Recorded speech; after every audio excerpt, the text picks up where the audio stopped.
Hello everyone, नमस्ते सबैमा, welcome back to my new video. अनि आज चाहिँ मैले के लिएर आएको छु भन्दाखेरि चाहिँ तपाईले अस्तिको मेरो भिडियोमा देख्नुभयो फुलकोपीको खेती, त्यसपछि मुलाको अनि आलुको पनि देख्नुभयो। अनि आज चाहिँ मैले लिएर आएको छु लसुनको खेती।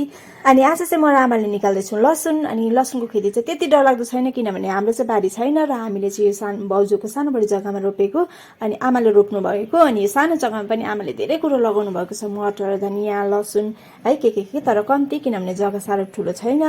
अनि यहाँनिर चाहिँ मैले देखाउँदै थिएँ धनियाँ कति अग्लो अग्लो भएछ भन्दै म चाहिँ धनियाँ बारीमा नाच्दै थिएँ अनि सुनिताले चाहिँ भिडियो गर्दै थियो।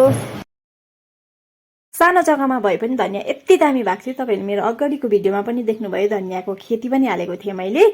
अनि यति मजाको भएको थियो नि। यो त लास्टमा सकेर र पनि हेर्नु न कति झपझप छ है, धनियाँ कति अग्लो अग्लो छ। अनि यहाँ म र आमा चाहिँ फटाफट लसुन निकाल्नु तर्फतिर लागे। यहाँनिर चाहिँ सुनिताले लसुन एउटा देखाउँदै थियो है, कोहीको लसुन त के भयो भन्दै हँसाउँदै थियो है। अनि म र आमा चाहिँ फटाफट निकाल्दै थियौँ।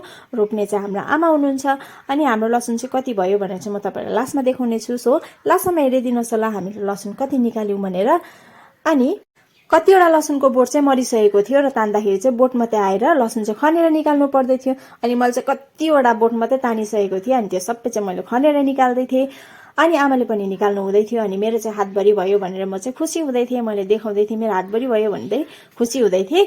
अनि हाम्रो भिडियोमा जहिले पनि तपाईँले देख्नुभएको छ, हाम्रो भिडियोमा चाहिँ को हुन्छ भन्दाखेरि चाहिँ हाम्रो नानी चाहिँ अलवेज हाम्रो भिडियोमा प्रेजेन्ट हुन्छ। अनि म र आमाले फटाफट निकालेर अब चाहिँ हामीले निकालिसक्नु आँटेको छु।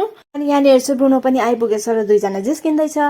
अनि अहिले पनि चाहिँ फाइनली हामीले सबै लसुन उखालिसक्यौँ। अनि आमाले चाहिँ मलाई सबै घर लैजा भन्नुहुँदै थियो र मैले सबै चाहिँ कलेक्ट गर्दै थिएँ, किनभने मलाई सबै चाहिँ कलेक्ट गरेर चाहिँ तपाईँलाई देखाउनु थियो हाम्रो लसुन कति भयो भनेर। यहाँनिर हेर्नुहोस् हाम्रो लसुन चाहिँ यति भएको छ। अनि सबै कलेक्ट गर्दाखेरि चाहिँ लसुन यति भयो र म घर लिएर जाँदैछु। अनि अब घर लगेर चाहिँ यहाँनिर हेर्नु नि, आमाले चाहिँ बाट्नु हुँदैछ। खासमा चाहिँ मैले चाहिँ यतिकै राख्नु चलाहाल्ने त हो भन्दै थिएँ, तर आमाले चाहिँ मलाई चाहिँ पुरा बाटेर राख्नु मन पर्यो भनेर आमाले चाहिँ बाट्नु हुँदैछ।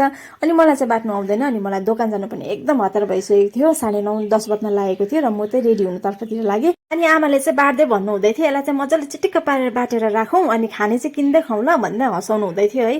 अनि म चाहिँ फटाफट रेडी भएँ। अनि आमाले चाहिँ यहाँनिर अहिले भने चाहिँ सबै बाटेर रेडी गरिसक्नु भएको छ। अनि बाटिसक्दा त हेर्नु न कति क्युट सफा देखेको छ है। सो आजको भिडियोमा यति नै। Thank you for watching.